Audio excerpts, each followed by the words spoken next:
Hey everyone, the Powwow guy here. Happy Wednesday. It's the very last day of June. June's my favorite month, so I'm always sad to see June leave. But tomorrow's July 1st. July has some great qualities too.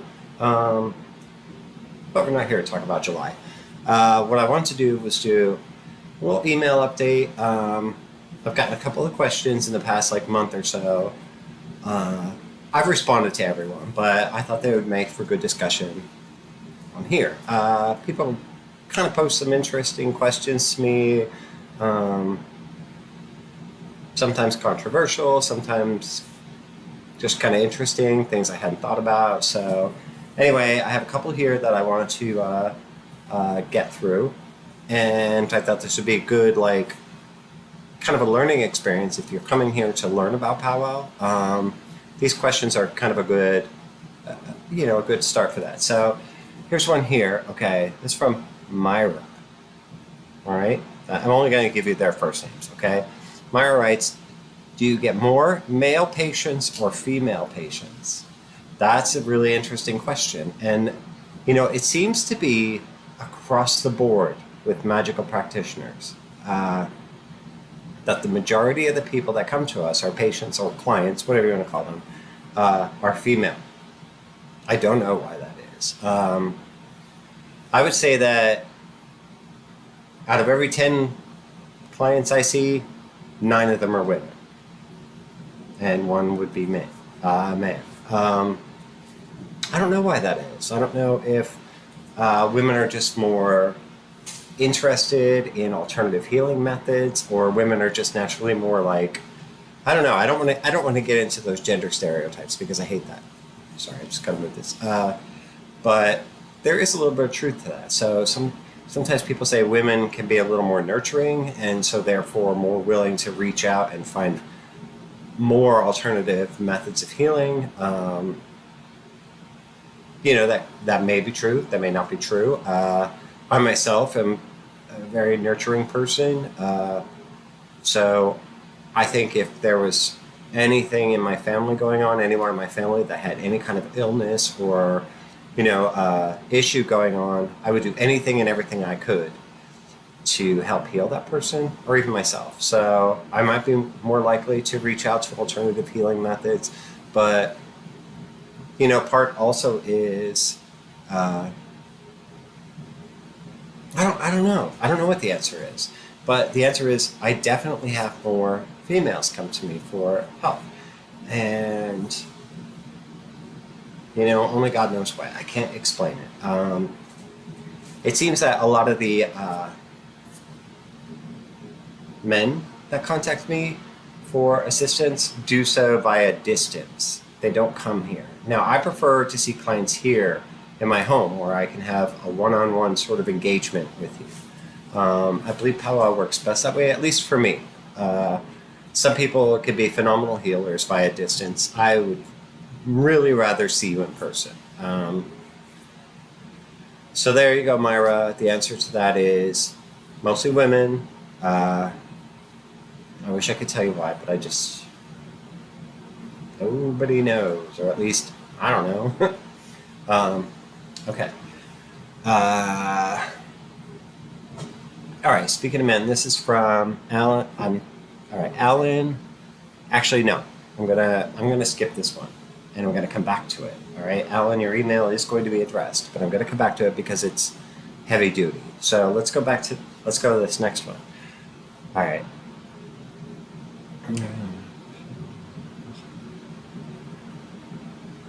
Okay. I actually have no idea what this person's name is, okay? They signed it with a symbol, and their email address, yeah, it has the word goddess in it and the word earth and such. There's not an actual name. So I'm just going to respond to this person. Since you put goddess in her email, I'll assume there's maybe more of a lean towards feminine, but I don't want to assume in this day and age. So this individual has written to me couple of things, but the gist of it is, why don't you talk about the Powwow use of weapons of the art? So at first I was confused by that and I had to read it a couple of times, but Then I realized weapons of the art is an old term for ceremonial magical implements. Weapons of the art would be like in the old school ceremonial magic, like your sword, candle holders, a wand or a scourge, this incense burn, censer, things that they used in the old school ceremonial magic. You see all those old like 60s and 70s movies about people doing this ceremonial magic. That was such a huge thing in movies then, like Rosemary's Baby and such. And they're using these like tools that are considered weapons of the art. So why don't I talk about the powwow use of weapons of the art? Because we don't use those things in powwow. It's possible, and quick interjection, I actually was acquainted with someone years ago who was very much into ceremonial magic. Even I myself have an interest in ceremonial magic and use like bits of it, but I don't use all those weapons and tools and such. But the individual that I knew that was a powwow, is a powwow. If he's still alive, I can't say. He would have used these things, but that is not the norm. All right, that is the exception rather than the norm. So why don't I talk about those? Is because that's not really a part of powwow as I know it, as I experience it, and as it's been experienced here in South Central Pennsylvania. So if you want to research powwow in Eastern Pennsylvania or even Southeastern Pennsylvania, you may find a different translation of that. You may find that there was more of a ceremonial element to that. Or maybe in Lancaster County or Lebanon County, there may have been more of a ceremonial element to powwow. I don't know. I'm not saying there was, so don't quote me on that. I'm just saying maybe, but that particular question doesn't pertain to me. I don't talk about those weapons of the art. I don't talk about those ceremonial tools simply because I don't do those things. That's not my experience of the powwow tradition. Good question. Interesting question for sure. But unfortunately, I just like the first one, I don't have an answer. So there we go. Tammy. All right. Tammy talks a lot about the Irish, and she says, what part did the Irish have in the development of powwow? Interesting question. Right off the bat, I want to say they had no part to play in it, but I can't actually say that's true because the Irish and the English were already here in Pennsylvania when the German-speaking immigrants came over, and the German speakers blended with the Irish and the English, and that's what kind of created that melding there, created the Pennsylvania German culture or the Pennsylvania Dutch. And we can see little traces of this, like I think like some of the terms that utilize potatoes. We associate potatoes with the Irish, and they would have been very much dependent on potatoes because that's what they knew. That's mainly why they came here, because of the potato famine. So they would have known more than making recipes with potatoes. Also, we can see in the hex signs, they used the use of clovers and such. That to me speaks of an Irish element. So I don't know that the Irish had a part in the development of the tradition of powwow so much as they certainly have had influence in some of the workings of powwow. But again, I would refer you to maybe an historical society or maybe an actual scholar on the subject of powwow, historical powwow, or the influences of the various cultures that helped develop Pennsylvania Dutch culture and powwow. Certainly they'd be far more educated than I am. But that's my answer to that question, and speaking of the scholars, it leads me into this final email that I'm going to have. Now, this is one of those I believe it's the same person that emails me every few months. She kind of gets a bug in her hat to reach out to me, and so this one here, she likes these controversial questions. It's okay. I'm here. Bring it on. So basically the gist of this one is, what proof do I have that powwow is historically Christian and not pagan? All right, the proof that I have is what we have in recorded history.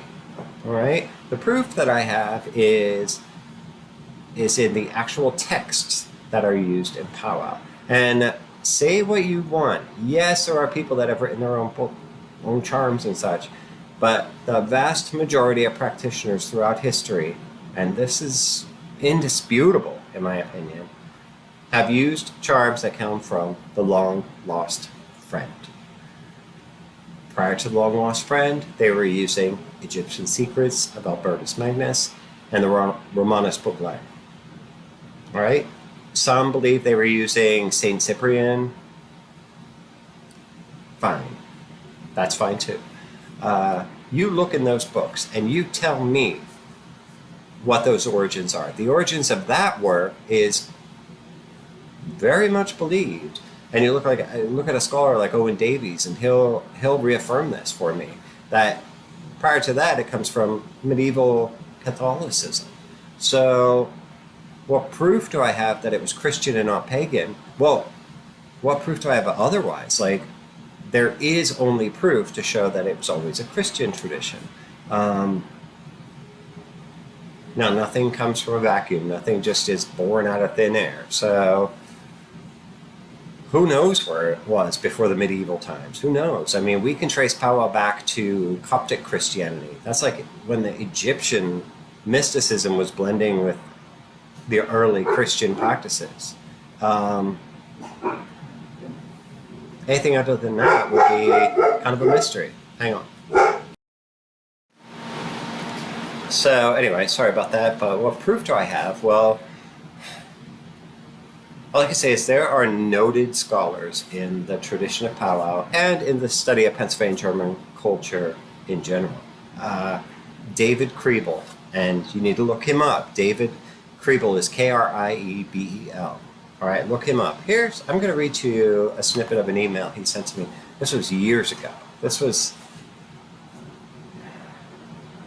maybe 10 years ago. All right.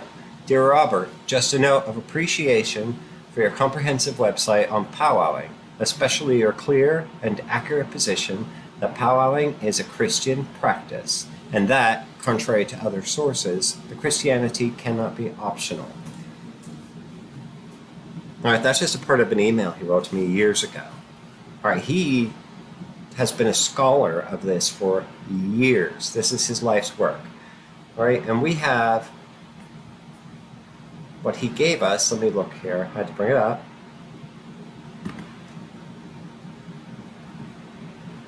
All right, this man has been so pivotal in the understanding of Powwow. All right, he came up with, out of all the research he had done over the years, he put together this, what he calls the model of Powwow healing power. All right.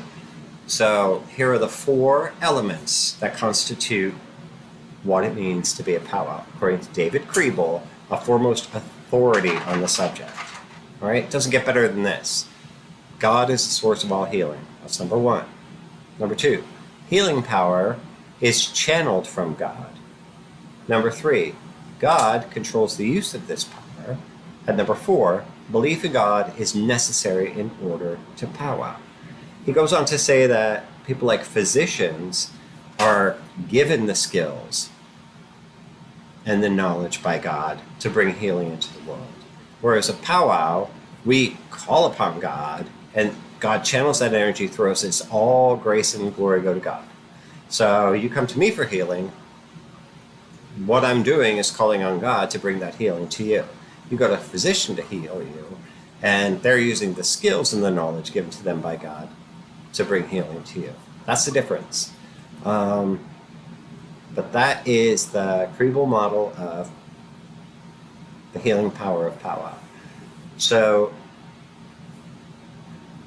this comes from research, years and years of research, speaking to people who are actually practitioners, speaking to the culture. We don't have otherwise. So, also, what proof do I have that it's Christian and not pagan? Well, I would like you very much, if you really would like to, as a pagan, practice Powwow, pick up the Long Lost Friend, pick up the Albertus Magnus, pick up the Romanus book. Do you have to change any of it? Who are those charms calling on? They're calling on in the name of God the Father, the Son, and the Holy Ghost. They're calling in some instances, they're referencing St. Peter or Moses or the Virgin Mother or Sarah. Or, this is who the charms call on. So if you have to change any of that, then you are literally changing what powwow is. But, that's up to you. I'm not going to argue this instance anymore. Please go to my website, pagermanpowwow.com, and click on that frequent questions page. I have links to all sorts of academic works, books, websites, and such, articles, that'll really answer the question better than I could on a little video like this. So anyway, those are the emails I've been getting lately. Hopefully I did a good job in explaining to the best of my ability the answers to those questions. There were more. I'm not going to get into those right now because this is enough. We're at 16 minutes. So anyway, hope you had a great June. Tomorrow's July 1st. I hope July is awesome for you.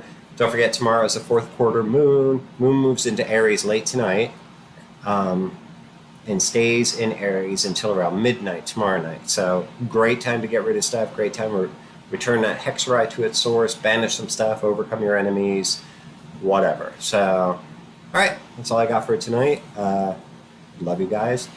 God bless you all very much, and we will talk very soon.